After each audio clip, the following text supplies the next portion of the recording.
It is now time for the Royal Rumble pay-per-view. Welcome back to Fog Wrestling. It's time to go back to the year 2000. What a great year it was, guys. I was born in the year 2000. I've been to the year 3000. Subtract 1,000 years, then we get 2000, but it's Madison Square Garden. It's the NYC, it's the Big Apple. We've got a Royal Rumble tonight. We've got Triple H versus Mick Foley. Cactus Jack. That's the one he played. Cactus Jack. Down, down, down, down. Street fight. Honestly, one of the greatest matches you'll get, man. Honestly, man. And then the Dudleys, the Hardys. Hell, you get Taz's WWE debut against Kurt Angle. Just a lot of great shit on this pay-per-view, man. So strap back, relax. Big Stevie's going to get into it. And like I said, we began, all right, with the last one, the latter there.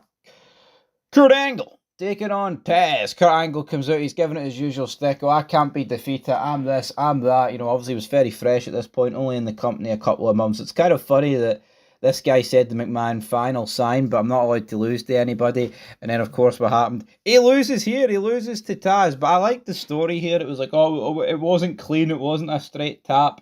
I passed out, he used an illegal chokehold. Jerry the King Lawler, very adamant that's the way it went down. So I thoroughly enjoyed. I mean, I say thoroughly enjoyed. I fucking love King and JR, man. The rapport, the chemistry, the dynamic between the two of them is just out of this world. There'll never be a greater commentary duo than these two. I mean, yeah, some will be great and some will be in the conversation, but that's for second spot. As for this match, though, Taz versus Kurt Angle, always a rare laugh seeing Kurt Angle and his comedic stances, man, and Taz just choking about the entrance, the pop. It was everything about this match. It didn't last very long. Was great, and then you know you've got the drama afterwards. JR's like, "Oh, this ain't good. This ain't good, fellas. He's getting carted out here. Get the goddamn EMTs out here." So Taz defeats Kurt Angle, but wasn't a legal chokehold.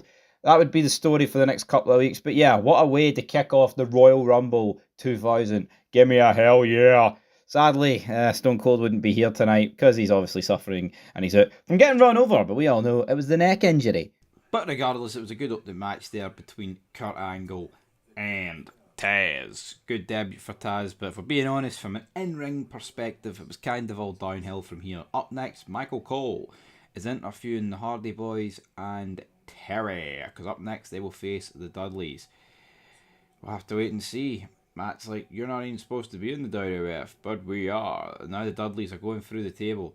I tell you what, it wasn't the greatest promo in the world for the Hardy Boys, but we are not here for the Hardy Boys to cut promos in the year 2000, especially at the start of it.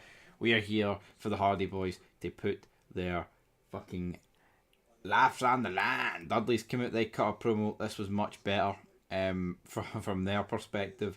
But I tell you what, man, this was great.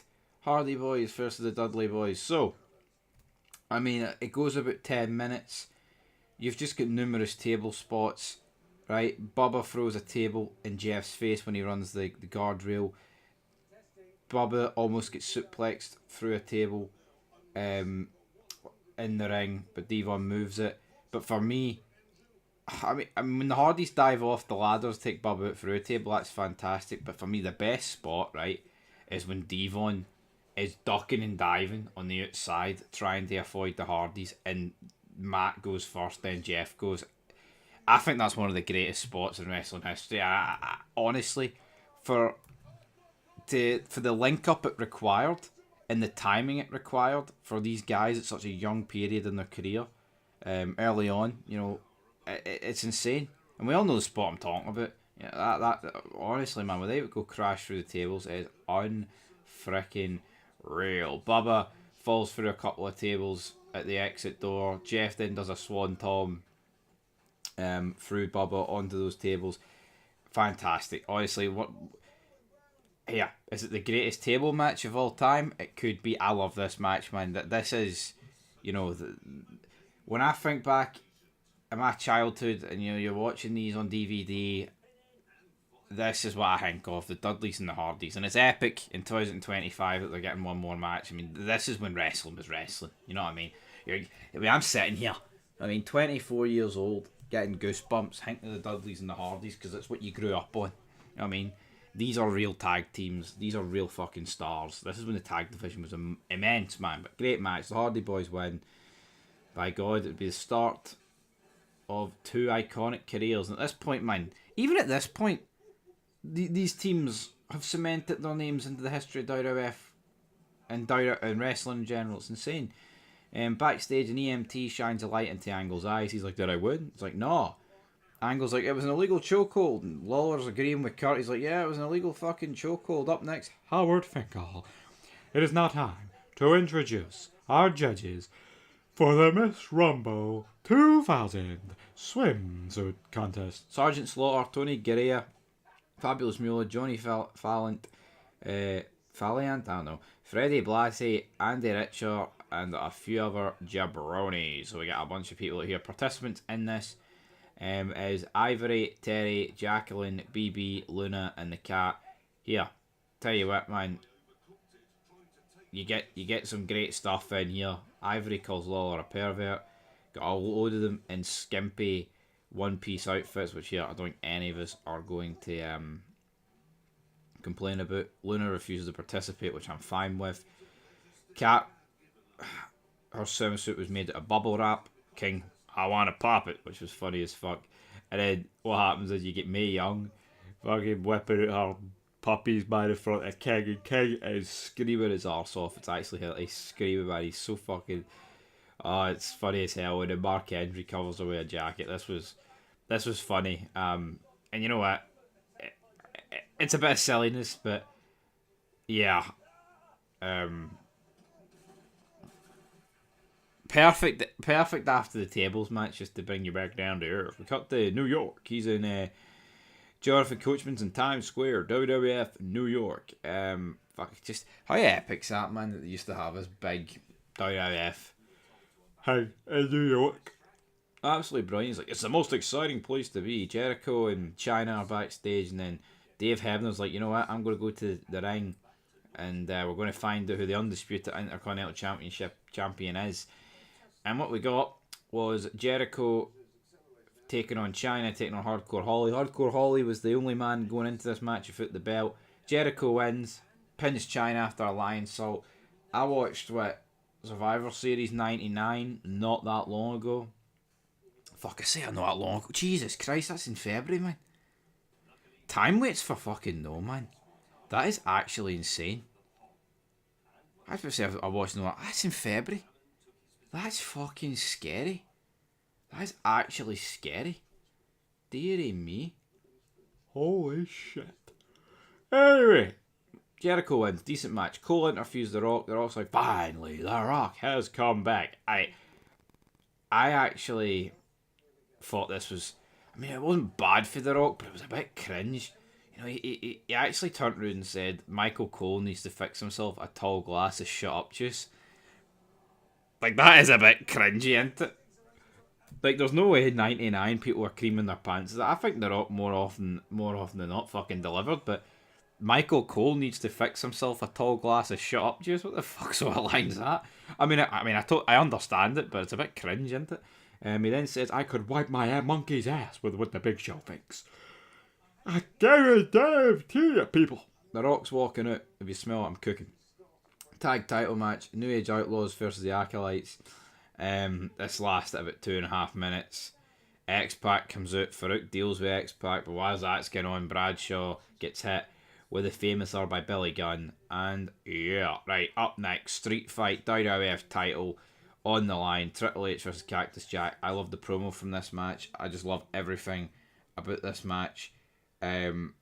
So many people I've heard say like this is the match that got them into wrestling, between Triple H and Cactus Jack. And by God, I mean, what a match to get you into it. I mean, the build up to this, you're seeing like Mick Foley get fired, then The Rock's like, oh, we're all on strike till you rehire him. He comes back and he's like, Mankind's not good enough to take on Triple H, but Cactus Jack is. Right? I mean, what is there to say, right? About this match. Now, apparently, right, the pedigree was supposed to end the match, just a normal pedigree, but Cactus Jack called an audible, and he fucking told Triple H to pedigree him on the thumbtacks. Round of applause to Mick Foley, man. See that? That is the true sign of a legend. Like, here, this match is great, but there's one thing to elevate it. I want Pericreed face first onto the thumbtacks. And by God, it's honestly, Triple H, Pericreed and Mick Foley face first on the thumbtacks. That is like one of the most iconic images that I can think of in wrestling history. Like, when you think of those hardcore spots, I think of that. You know, you think of the TLC matches, I think of this. I think of Foley coming off a Hell in a Cell. What a spot, what a match. Barbed wire, blood. It's messy, it's chaotic, it's epic. You know, I can't do it justice here. Table spots, announced table spots, barbed wire spots, thumbtack spots. But Jesus Christ, that image of Mick Foley being pedigreed face first onto the thumbtacks is fucking insane. And then when he rolls over and the camera pans in on him, and his face has just got thumbtacks on him, it's phenomenal, man. Actually phenomenal. What a match. Triple H then gets battered after the match. He gets hit one more time by the 2x4. Epic shit, brother. Epic shit. Linda McMahon's at New York. WF New York. She's like, Stephanie's running out of control, but we'll handle things the McMahon way. Up next, it is the Royal Rumble match. Right. So, here. I like this Rumble, right? This Rumble match. But I've got to be honest, I think it's one of the weaker Royal Rumbles of the period of time that we're in. You know, the final four is Kane, Big Show, X-Pac and The Rock. And, I mean, if we're being honest, man, The Rock's the only one that's going to win that. I'm not saying Kane, right, is completely dead in the year 2000. He's not. But he's also nowhere near his peak, right? Big Show, I don't know, it's just weird. I never treated Big Show like a serious threat, and it's weird though, because Big Show, like, not long before this, was fucking WWF champion. X-Pac doesn't have a hope in hell of winning it. The Rock does. There's some lovely moments in this match, right? You know, Grandmaster Sexy, Scotty Too Hotty or Rikishi doing the whole dance thing. I like that. Big Boss Man and Test last a long while. You got Kai and Tai coming out every 4 seconds. Taka gets flung to the outside, cracks his face off the floor, and that happens. You know, the dance break was brilliant. Got a big battle between Viscera and Rikishi. We saw the likes of Bulldog, Gangrel, Edge, Backlund return, Jericho and China come out, but they both eliminate each other. And I feel like this match needed Jericho and China to get to like the bottom 6 or something, like to make it feel a bit better. Val Venus, Albert, Hardcore Holly enter, and then Mean Street Posse eliminate Farouk. Good night. And then the final 5, you got Rock, Billy Gunn, Big Show, Bradshaw, Kane, Godfather, X-Pac. Alright, the final 6. And you know what? Jerry Lawler keeps calling them Chinese, and Jerry's like, God damn it. It's fucking the Japanese, damn it. Even though it's more McMahon I'm doing, but anyway. Yeah, we know how it goes. It gets down to the final 4. X-Pac, Kane, Big Show, and Rock. X-Pac gets eliminated. Kane got eliminated. Leaves Rock in the Big Show.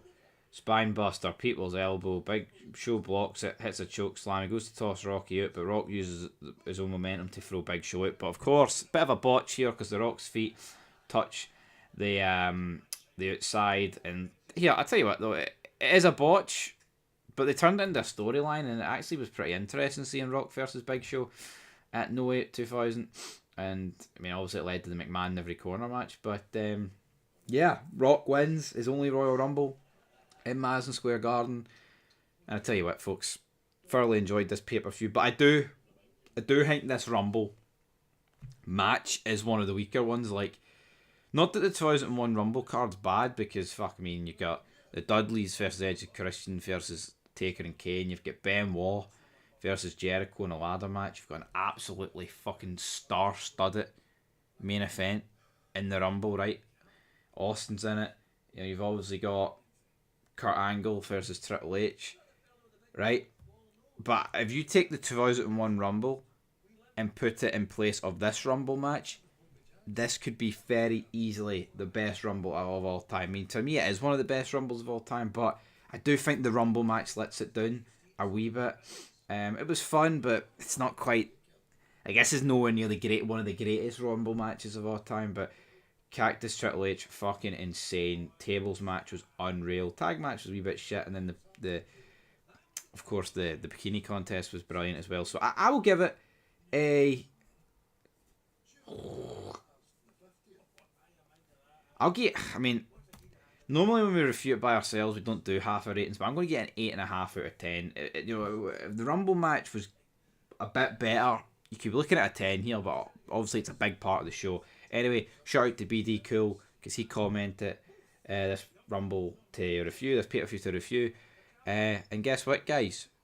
Get commenting. Whatever pay-per-views you want us to review, we'll get on to them. Just try and keep 2003 out of it because that's what we're currently reviewing in our Ruthless Aggression series. Anyway, till next time, what a pay-per-view, 8.5 out of 10.